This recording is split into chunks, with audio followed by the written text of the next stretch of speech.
안녕하세요, 스케일입니다. 오늘 영상 그냥 되게 개인적인 얘기를 하나 하려고 해요. 비혼주의자의 사상 전향 이야기. 누구 얘기겠어요? 제 이야기인데요. 최근에 친구들 앞에서 이것을 한번 PPT로 만들어서 취미로 공유를 했는데 친구들 반응이 꽤 좋았어서 이거 영상으로도 한번 찍어서 다른 분들도 좀 참고가 되면 좋겠다 하는 생각에 이렇게 영상을 찍게 되었습니다. 그래서 굉장히 주관적이고요. 제 이야기다 보니까.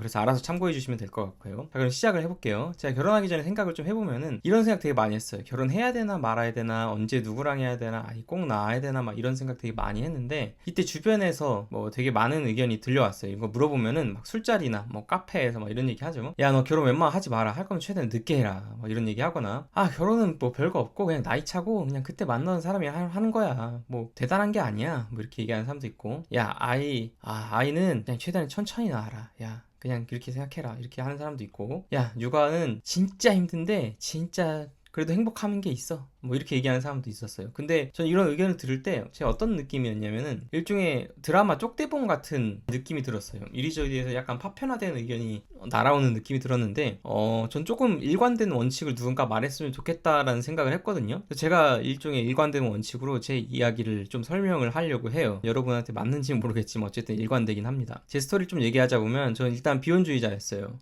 그렇다고 해서 막 강성 비혼주의자는 아니었고 그냥 결혼에 대해서 꽤 회의적인 사람이었어요.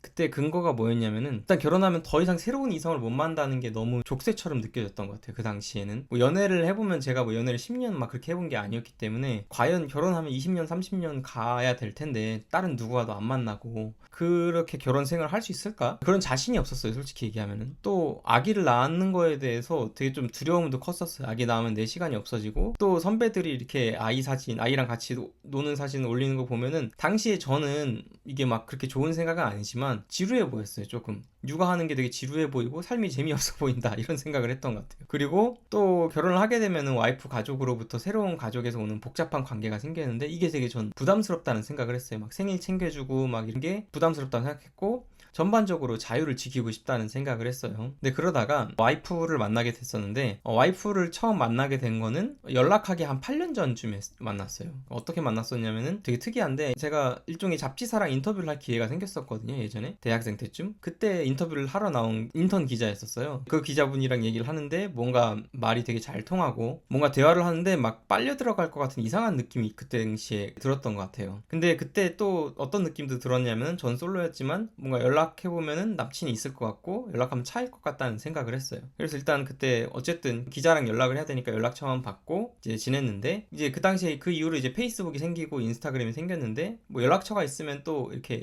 뭐 팔로우 추천이 뜨기도 하잖아요. 그래서 SNS를 통해 연결만 된 상태로 그냥 계속 지냈었죠. 그 상태에서 한 8년 정도가 흘렀고 그러다가 이제 저도 이제 전 여친이랑 사귀다가 헤어지고 잠깐 이제 솔로인 기간이 찾아왔고 이분께 한번 연락을 해서 그냥 만나보고 싶다는 생각을 했었어요. 그렇다고 해서 막 제가 막 여친을 만들어야겠다 이런 대단한 생각을 했던 건 아니고 그냥 이분 어떻게 지내는지 한번 만나봐야겠다고 연락을 했는데 의외로 수락을 해주시더라고요. 그래서 한번 만나 뵀는데 너무 잘 통해서 얼마 안 지나서 바로 사귀게 됐어요. 그래서 이걸 사귀었던 때를 이제 D-Day라고 제가 설정을 했는데 어쨌든 생각보다 너무 잘 맞았던 거예요. 그래서 사귀게 됐고 되게 말 잘 통하고 되게 잘 배려해주고 이해해주는 되게 좋은 사람이라는 생각이 들었어요. 근데 이때 제가 나이가 32이었고 제 당시 여자친구는 31살 빠른 생이어서 30살이었겠지만 이랬는데 이제 한 4개월 지난 후부터 고민이 시작된 거죠. 저희가 나이가 적지 않은 나이라서 막 4, 5년 사귀다가 헤어지면은 둘 다 결혼하기 애매한 나이가 될 수 있잖아요. 그래서 서로를 위해서 빨리 결혼 여부를 결정을 해야 될 것 같은데 저는 알다시피 결혼에 대해서 되게 회의적이었고 비혼주의자였고 그리고 이 싱글 라이프에 너무 만족이 돼 있었기 때문에 이 싱글을 더 즐기고 싶기도 했었어요. 근데 이 여자친구만큼 말 잘 통하고 날 이해해주는 사람도 없는데 어떻게 해야 되나. 그리고 또 결혼하면 더 이상 새로운 이성 못 만나는데 난 자신이 없던 거예요. 그때 그 20년 30년 같이 살 자신이 없던 거예요. 그래서 고민을 하다가 한 1년 뒤부터 솔직하게 대화를 하기 시작했어요. 어차피 이 정도까지 솔직하게 얘기하면은 어차피 결혼할 사이가 안 된다 라는 생각으로 제 머릿속에 있는 거의 모든 생각을 까발리면서 얘기를 하는 거죠. 그래서 난 비혼주의자인데 고민이다. 나 결혼하면은 바람 필 것 같아 걱정이다. 네, 솔직하게 이런 얘기를 했어요. 이거 되게 충격받으시는 분도 있겠지만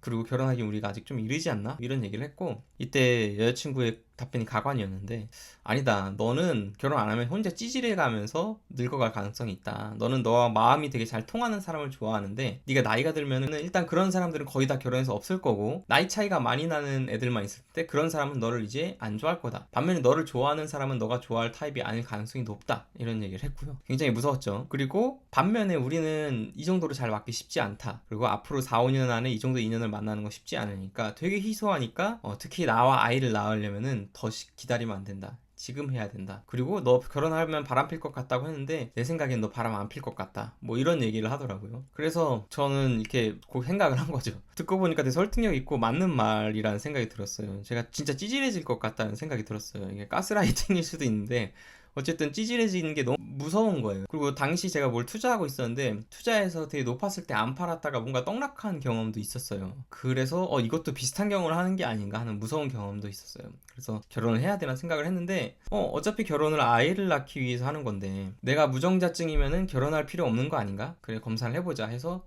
병원 가서 검사해보니까 완전 정상으로 나온 거예요. 그래서 와이프 의견에 동의를 해서 결혼하자라고 마음을 먹게 됩니다. 근데 제가 계속 이런 생각을 해왔는데, 와이프한테 설득이 됐다고 해서 그런 생각이 어디 가겠어요. 여전히 미련이 남았죠. 그래서 결혼을 결정할 이유로, 결혼을 이제 만난 지 한 18개월 만에 결정하게 되긴 했는데, 근데 이 하는 게 맞는지 모르겠어. 내 신세 하면서 와이프한테 계속 찡찡거렸어요. 결혼을 준비하는 와중에도. 그러다가 딱 2년째 되는 날에 결혼을 했죠. 근데 또 결혼은 또 열심히 해가지고, 이렇게 청첩장도 막 동화책처럼 만들고, 이렇게 야외 결혼식, 되게 스몰 웨딩, 당시에는 흔하지 않은데 스몰 웨딩도 하고, 저희 공연도 하고, 기타 치고 공연도 하고, 그리고 토크쇼도 하고, 그리고 결혼식 오신 분들이 또 결혼 끝나면 또 얻어간 게 있으면 좋을 것 같아서 막 경품 추첨도 하고 선물도 나눠주고 막 그랬어요. 그래서 약간 축제처럼 재밌게 또 결혼식은 열심히 했습니다. 근데 결혼을 하고서 저희는 아예 계획이 없었는데 어찌됐든 뭐 아이가 생기게 됐어요. 그래서 임신 사실을 알게 되고, 그 전까지는 제가 결혼에 대한 확신이 없다고 했잖아요. 그래서 결혼은 조금 더 지내보고 그 다음 확신이 생기면 혼인신고하자, 이렇게 생각했었는데, 임신 사실을 알게 됐는데도 혼인신고를 안 할 수도 없잖아요. 그래서 결혼도 잘 모르겠는데 갑자기 아이가 생긴 거죠. 그래서 이렇게 혼인신고도 하게 됐고요. 그런데 꼭 그렇게 혼인신고를 했음에도 여전히 찡찡거렸어요.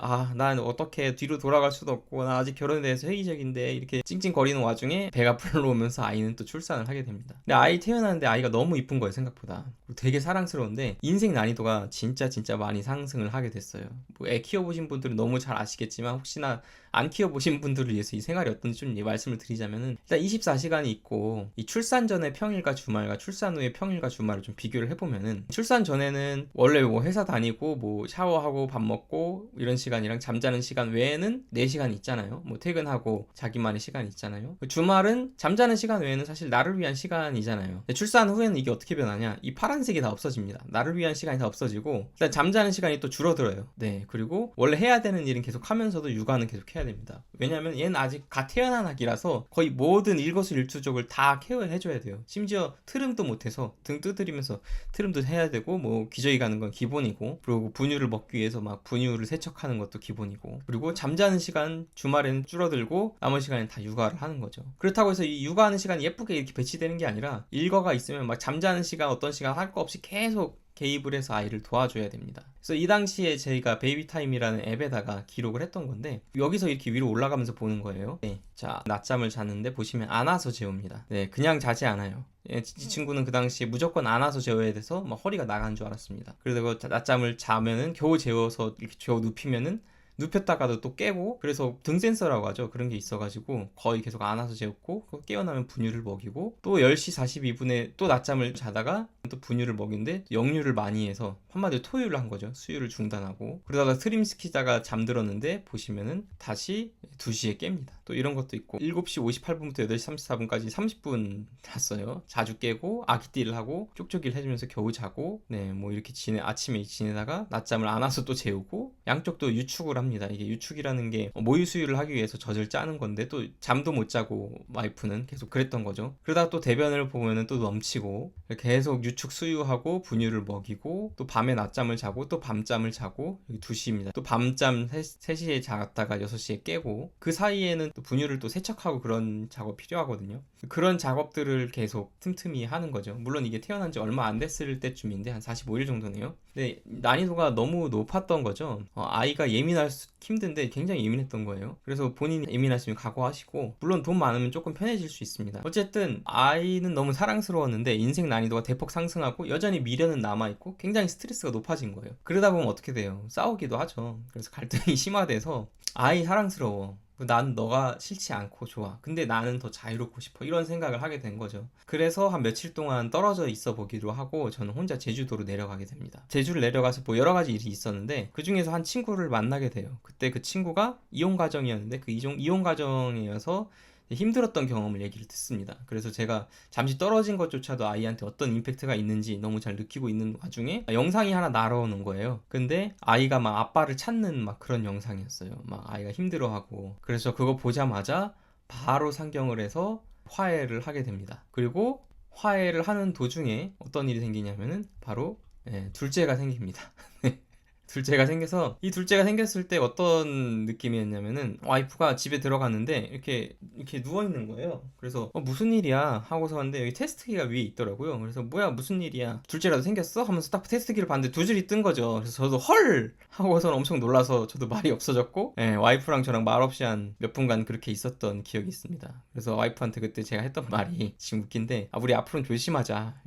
뭘 조심하기 조심해요. 둘째가 이미 생겼는데. 셋째부터는 조심하게 됐는데, 그래서 셋째는 아직 안 생겼는데, 그때 이제 제가 이제 진짜 돌아갈 수 없다. 진짜 이제 뭐 비혼주의자고 뭐고 뭐 내 자유고 뭐고, 이 둘째가 있는 한 내가 이 가족에 100% 헌신을 해야겠다. 뭐 더 많은 뭐 새로운 이성을 못 만나느니 하는 아쉬움, 이런 거가 그때 그냥 없어졌던 것 같아요. 그 일이 있고 나서. 그래서 이때 제가 바로 사상 전환이 완료가 되는 계기가 됩니다. 둘째가 생기고 나서야 저는 비혼주의자에서 사상 전환이 완료가 됐어요. 뭐 비혼의 완성은 결혼으로부터 생긴다고 하는데, 결혼으로부터 생긴 건 맞는데, 그 비혼의 완성이 됐다가 다시 전환이 되는 게 둘째가 생기고 나서인 거죠. 그래서 이게 제가 애들이랑 아침에 TV 보면서 사상 전환이 이제 완료된, 세뇌가 완료된 모습을 보여주고 있고, 이것도 애들이 사상 전환이 완료돼서 그런 모습이죠. 근데 이제 인생이 어떻게 되냐, 인생의 난이도랑 복잡도는 어땠냐. 네, 요거 오른쪽은 시간축인데, 제가 임신한 이후에 인생의 난이도를 생각해보면, 첫째 출산하고 제가 엄청 난이도 올라갔다 했잖아요. 물론 아이가 크면 클수록 조금 난이도 내려가는데, 둘째 출산하니까 진짜 높아지는 거예요. 그러고 나서 이렇게 낮아지고 있긴 하지만 여전히 엄청 빡센 상황이거든요. 지금 둘째가 4살, 한국 나이로 4살, 첫째가 6살인데도 여전히 몸이 고되고 힘듭니다. 그래서 그 당시에는 제가 예전에는 뭐 나 바람 피면 어떡하나 했는데, 그럴 여유가 전혀 생기지 않습니다. 네, 그거는 굉장히 여유 있으신 분들이 생기는 거고, 그리고 둘째까지 낳아서 집안을 이끌어가고 있는데, 이것을 그만두고 바람을 피운다? 굉장한 용기랑 그런 게 있다고 생각을 하고요. 그리고 어쨌든 계속 골 때리는 사건들이 생겨요. 그래서 이거는 제가 아버지 곽범의 레전드 롯데월드 스토리인데, 링크 걸어놓을 테니 한번 보시고요. 그래서 둘째 이후로 어쨌든 저는 몸은 더 힘들어졌는데, 사상전환이 된 이후로는 거의 뭐 와이프랑 큰 다툼은 없었고, 조금 전반적으로 인생이 오히려 힘들어졌어요. 몸은 더 힘들어졌지만, 인생이 전반적으로 행복해졌어요. 몸은 더 힘들어졌지만 더 행복해진 거죠. 사실 원래도 성격적 갈등은 크게 없었고요. 네, 제가 그렇게 사상전환이 되게 됐습니다. 네, 여기까지가 저희 스토리였는데, 지금 구독하시면 스케일 채널의 초기 구독자였다고 나중에 자랑할 수 있습니다.